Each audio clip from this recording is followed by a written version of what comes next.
নরম বিছানা, ঘুমোতে বেশ ভালোই লাগে। কিন্তু সকালবেলায় ঘুম থেকে জেগে উঠে ওই দালান বাড়িতে এক কাপ চায়ের জন্য কুকুরের মতো চেয়ে বসে থাকতে হবে। হ্যাঁ, এটাই বাস্তব কথা। কিন্তু ভাঙা ঘরে থাকলে কি হয়ে যাবে? সেখানে হয়তো মার্বেল দিয়ে বাঁধানো নয়, খাট নেই, নরম বিছানা নেই, মাটির মেঝেতে এইরকম বিচুলির উপরে শুতে হয়। আমরা ঘুমিয়ে থাকি, কিন্তু এই শীতের মধ্যে সেই বাড়ির মা যে বাড়িতে আছে, সকালবেলায় জেগে উঠে স্নান সেরে গরম চা করে বলছে, বাবা চা হয়েছে, খাবে না? ভগবান যাকে ধন দেন তাকে মন দেন না, আর যাকে মন দিয়েছেন তাকে ধন দেন। অর্থ থাকলেই তিনি প্রকৃত ধনী কিন্তু নন। যার মন বড় এ জগতে সেই হলো প্রকৃত ধনী। তারও একটা বাস্তব দৃষ্টান্ত আপনাদের বলছি। এক জমিদার বাড়িতে ছেলের বিয়ে লেগেছে। হ্যাঁ, ছেলের বিয়ে বলে কথা, জমিদার বাড়ি, সবাই মিলে গাড়ি ভর্তি হয়ে গিয়েছে বড় শপিং মলে বাজার করতে। কারোর জন্য 20,000 টাকা, কারোর জন্য 10,000 টাকা, সব কেনাকাটা করেছে শাড়ি।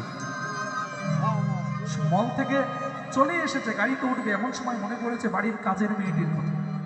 বলছে, হারে সকলের জন্যই কেনা হলো, কিন্তু এই কাজের মেয়েটির জন্য তো কিছু কেনা হলো না, চল চল চল। সেই মলটাতে গিয়ে বললো, দাদা আপনার দোকানের সব থেকে কম দামি শাড়ি যেটি আছে সেটি আমায় দিন। কেন, কি হবে? আমার বাড়ির কাজের মেয়েটাকে দিন। তাহলে কাজের মেয়ের জন্য সব থেকে কম দামি শাড়িটা নিয়ে গেল জমিদার বাড়ি। 1 ঘন্টা পরে কাজের মেয়েটা গিয়েছে ওই শপিং মলে বাজার করতে, গিয়ে বলল, কাকু আপনার মনের সব থেকে দামি শাড়ি যেটা আছে সেটা আমায় দিন তো। বলে, কেন বোন? কেন মা?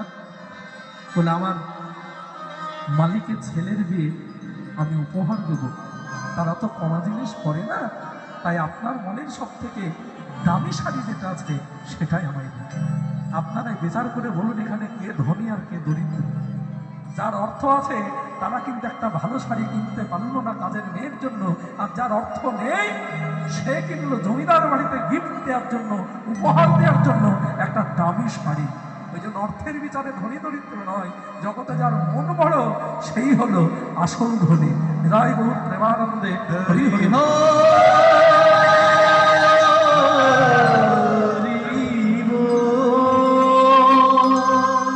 ওই জন্য আপনাদের ভালোবাসা, আপনাদের আপ্যায়ন যতদিন বেঁচে থাকবো পৃথিবীতে মনে থাকবে, স্মরণ থাকবে। হয়তো কোনোদিন আর দেখা নাও হতে পারে, আবার হতেও পারে, তবুও মনে থাকবে আপনাদের সকলের ভালোবাসার কথা। তাহলে ভগবান কৃষ্ণ এই যে আমাদের দেহবাগানের যে গাভী, এই গাভীগুলিকে চালন করে দমন কথার বলেছে। মধুময় শ্রীধাম বৃন্দাবন, ভগবান শ্রীকৃষ্ণের প্রিয় সখা শ্রীদাম, গগনে অধিক বেলা।